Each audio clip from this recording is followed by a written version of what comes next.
ringrazio per la visita che questi amici ci hanno fatto e rappresenta anche che attorno all'Adriatico ci sono altri popoli, altre popolazioni che sono solidali con il processo di autonomia del Veneto, con le nostre legittime richieste, e noi saremo solidali con le loro legittime richieste. Ecco, ci sono dei popoli che nel passato hanno convissuto assieme, hanno avuto scambi commerciali, culturali, sono stati popoli amici e questa amicizia anche prosegue oggi nei giorni attuali e si manifesta anche attraverso questa solidarietà attraverso il mare, attraverso le culture, attraverso le religioni. Io sono qua da voi per semplici motivi. Primo di tutto da cercare di riconciliare la Serenissima e la laguna di Bocca.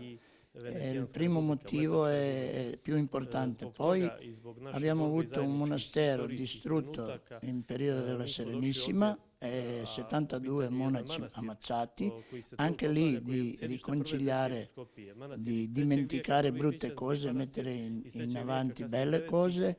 E abbiamo storicamente, visto che abbiamo fatto parte della Serenissima una volta, abbiamo storicamente molto belli ricordi, anzi oggi preferiamo Serenissima che Montenegro.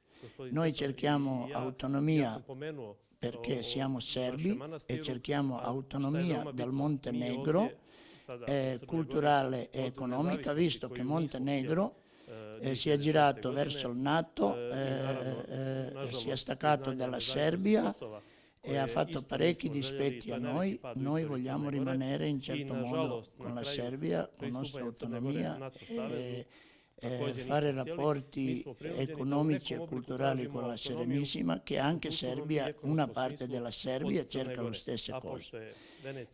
Alla fine abbiamo portato anche con noi amici della Serbia e abbiamo portato gente del lavoro, vogliamo soprattutto piuttosto di lavorare con i tedeschi, austriaci e gli altri, lavoriamo con i veneti per benessere di veneti, di serbi, di noi bocchegli.